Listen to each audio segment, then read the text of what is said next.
2022 diziler açısından gerçekten de çok dolu bir yıl oldu. Yeni diziler, final yapan diziler ve yeni sezonlarıyla devam eden diziler. Bu videoda sene içerisinde seyrettiğim tüm dizilerden konuşacağım. Hiçbir diziden spoiler bulunmayacak, videoda rahatlıkla seyredebilirsiniz. İlk olarak seyretmek istediğim ama vakit bulamayıp seyredemediğim ya da bir iki bölüm başlayıp yine vakit bulamamaktan bitiremediğim dizilerle başlayalım. Hollow, Under the Banner of Heaven, The Old Man, The Dropout, Bad Sisters, The Winchesters, Monster, The Jeffrey Dahmer Story, The Offer, Beyond This City ve Outer Range dizilerini tamamlama veya seyretme fırsatı bulamadım. Eğer bu diziler arasında seyrettikleriniz varsa yorumlara devam edip etmemem gerektiğini yazabilirsiniz. Şimdi yeni sezonu yayınlanan dizilerle devam edelim.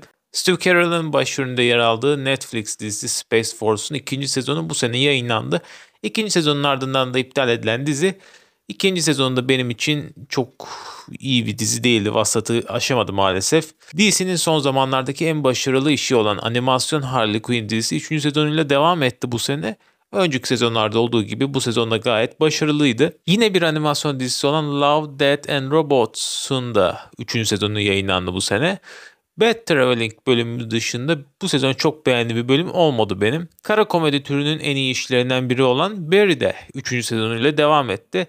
Önümüzdeki sene final sezonu yayınlanacak dizinin 3. sezonunda yine başarılı bir sezondu. Yeni sezonlarını gelir gelmez bir günde bitirdim. Cobra Kai'ın 5. sezonu yayınlandı bu sene. Seyretmekten her ne kadar keyif alsam da 6. sezonda artık diziyi bitirmeleri gerektiğini düşünüyorum. Yine izlemekten keyif aldım ama bir sonraki sezonuyla bitmesi gerektiğini düşündüğüm Only Murders in the Building'de 2. sezonu yayınlandı bu sene. Yine kötü bir sezon değildi ama artık bitmesi gerektiğini düşünüyorum. Benim için bu senenin sürprizlerinden olan Stranger Things sezon 4 ile devam ediyoruz. Bu kadar iyi bir sezon beklemiyordum. Dizideki birçok önemli şeyin açığa çıktığı sezon final sezonun içinde beklentimi arttırdı. 6. sezonuyla birlikte dizi için olan ilgimi yine arttıran Rick and Morty ile sona yaklaşıyoruz. Özellikle kötü bir 5. sezondan sonra 6. sezon ilaç gibi geldi. Ve son olarak The Boys. The Boys 3. sezonu bu senenin en başarılı işlerinden de diyebilirim. Finaldeki birkaç tartışılabilir karar dışında gayet keyifli bir sezon seyrettik. Ve şimdi de 2022 yılının mini dizileri ya da ilk sezonu yayınlanmış dizileriyle devam edelim. Yani yeni diziler diyebilirim aslında.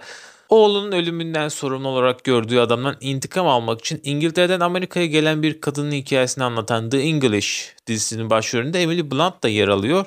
6 bölümden oluşan mini dizinin başarılı olduğunu söyleyebilirim. Yine bir Prime Video dizisi The Peripheral'la devam ediyoruz. İlk sezonu yayınlanan dizi ilk bölümlerde ilgimi çekmişti. Ama bölümler ilerledikçe diziye olan ilgim kaybolmaya başladı. Sezonu bitirdim. Ama ikinci sezonu seyreder miyim bilemiyorum. Senenin en popüler dizilerinden biri olan Wednesday. Benim için tam bir çerezlik kategorisinde olan dizi başka bir işle uğraşırken yan tarafta oynatılabilir. Diziyle ilgili sevindiğim şey ise ilk olarak You sezon 2'de izlediğim Jenna Ortega'nın daha fazla kişiler tarafından tanınması oldu. Biraz hızlanalım istiyorum. Şimdi sayacağım tüm diziler yine Wednesday dizisinde olduğu gibi çerezlik. İyi yaptıkları işler olduğunu düşünsem de çok da başarılı olmayan işler benim gözümde. How I Met Your Mother'ın uzun zamandır beklenen spin-off dizisi How I Met Your Father benim için sadece kötü bir kopya. Ama yine de vakit geçirmek için izlenebilir. Yeni The Walking Dead spin-off'u Tales of the Walking Dead'de her bölüm farklı kişinin hikayesi anlatılıyor. Ama bu hikayelerin hiçbir benim çok ilgimi çekmedi. Yine bir spin-off olan The Boys Diabolical'da her bölüm farklı bir hikaye anlatılıyor. Birkaç bölüm dışında başarılı bir dizi olduğunu söyleyemem. Shining Vale, Inside Man, American Gigolo ve From dizileri ise ilk sezonlarıyla beni şimdilik memnun etti. İkinci sezonlarına da bir şans vereceğim. Siz de bence bu dizileri bir göz atabilirsiniz. Marvel dizilerini de aradan çıkaralım. Miss Marvel ve She-Hulk bu sene seyrettiğim en kötü dizilerden de. Moon Knight beklediğimden daha farklı bir iş olmasına rağmen benim beğendiğim bir dizi oldu. The Passion ve Pam and Tommy başarılı oyuncuların yer aldığı mini dizilerdi. Bir süre sonra finale doğru özellikle beni sıkmaya başladılar ama yine de bir şans verilebilir. Prime Video'nun bu sene yayınladığı The Terminalist ve Reacher aksiyon sevenlerin beğenebileceği iki diziydi. Bence de fena diziler değildi. Yani Reacher'ın ikinci sezonu da gelecek. Terminalist bence gerek yoktu. Tek sezonluk olabilirdi ama onun da ikinci sezonu gelebilir. Bakılabilir bu dizilere de. Dark'ın yaratıcılarından yeni dizi 1899. Benim için biraz hayal kırıklığı oldu diyebilirim. Dizinin gizem tonunu beğendim ama hikayesini ve sezonun sonunu pek beğenemedim. Yani gidişat benim çok hoşlanmadığım bir yere gidecek gibi duruyor. Hayal kırıklığı demişken bu senenin en büyük hayal kırıklıkları Obi-Wan Kenobi ve Rings of Power dizileriydi. İki dizi içinde arada nasıldı videolarında bahsetmiştim. O yüzden çok fazla konuşmak istemiyorum. İkisinin de gerçekten çok fazla hataları vardı. Tabii ki de Star Wars veya Yüzüklerin Efendisi evrenini takip ediyorsanız, seviyorsanız şans verebilirsiniz ama çok seveceğinizi zannetmiyorum. Artık bu dakikadan sonra bahsedeceğim yeni dizilerin en fazla beğendiğim diziler olduğunu söyleyebilirim. Sylvester Stallone'nin kariyerindeki ilk dizi olan Tulsa King'in bölümleri yayınlanmaya devam ediyor. O yüzden net bir şey söylemek istemiyorum finale kadar, finali görene kadar ama dizi çok iyi gidiyor. Klasik bir hikayesi olduğunu söyleyebilirim yani. Çok özgün bir hikayesi yok ama gerçekten de dizi akıcı ve Stallone'yi izlemek çok keyifli. John Cena'nın The Suicide Squad filmindeki karakterini canlandırdığı Peacemaker dizisinin bu kadar başarılı olmasını beklemiyordum.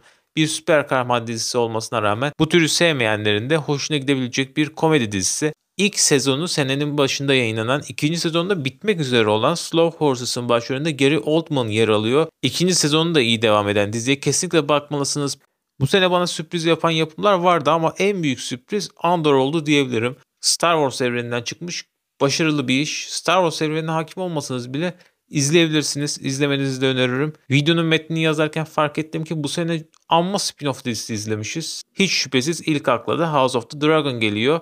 Bu senenin başarılı yapımlarından da başarılı bir ilk sezonu geride bıraktı. Gelecek sezonlar için daha heyecanlı olduğumu söyleyebilirim. Bence daha iyi sezonlar seyredeceğiz ama yine de başarılı bir ilk sezondu. Artık son 3 diziye geldik. İlki Severance, iş ve özel hayatlarının ayrıldığı bir şirkette çalışan olan Mark'ın hikayesini anlatan dizide her geçen bölümde gizem perdesi de aralanıyor. Başarılı oyunculukların yer aldığı dizi ikinci sezon onayını da aldı. Komedi dram türündeki The Bear'la devam ediyoruz. Genç bir şefin abisinin ölümünden sonra aile restoranının başına geçtikten sonra başına gelen olayları anlatan dizi akıp gidiyor. Bölüm süreleri de çok uzun değil zaten. Final dışında 40 dakikayı geçen bölüm yok. Ve benim için senenin en iyi yeni dizisine geldik. 6 bölümlük bir mini dizi olan Blackbird. Gerçek bir hikaye dayanan dizide muhteşem oyunculuklar seyrediyoruz. Taron Egerton ve Paul Walter Hauser döktürmüşler diyebilirim. Diziyi birkaç kademe yükseltmişler rahatlıkla. 6 bölümlük mini bir dizi zaten, kesinlikle bakmalısınız. Ve son olarak final yapan dizilerle videoyu tamamlıyoruz. C 3. sezonuyla finalini yaptı. Açıkçası final sezonu olmasa yarıda bırakırdım. Çok sıkıcı bir sezonu benim için. Sonundan anladığım kadarıyla onlar da bir spin-off dizisi yapma derdindeler zaten. Peaky Blinders da 6. sezonuyla finalini yaptı. Dizi bitmesine rağmen hikayenin bittiğini söyleyemeyiz. Bir filmle hikayeyi bitirecekler. Çok fazla şey hatırlamıyorum açıkçası sezonla ilgili ama seyrettiğim dizileri not aldığım dosyada üst sıralarda yer alıyor. Yani beğenmişim o zaman ilk şey yaptığımda, belki de finalin etkisiyle de üst sıraya koymuş olabilirim ama kötü bir iş olsa, çok kötü bir iş olsa yani hatırlardım. The Walking Dead 11 sezonun ardından finalini yaptı ama bu dizi de hikaye bitirmedi. Spin-off dizilerle devam edecek evren. Özellikle son sezonların kötü olduğu dizide en azından spin-off dizileri için beklenti oluşturabildiler. Ve artık sona geldik. Better Call Saul 6. sezonuyla benim bu sene en beğendiğim dizi oldu. Kendisine yakışan güzel bir final oldu. Sezonda neredeyse her şey kusursuzdu. Eğer diziyi hiç başlamamışsanız kesinlikle seyretmenizi tavsiye ediyorum. Evet, video seyrettiğiniz için teşekkürler. Bu sene seyrettiğim diziler böyleydi. Her diziyi açıklamadım konusunu falan ama açıklamalar kısmına yazmayı düşünüyorum. Oradan bakabilirsiniz. Tekrardan video seyrettiğiniz için teşekkürler.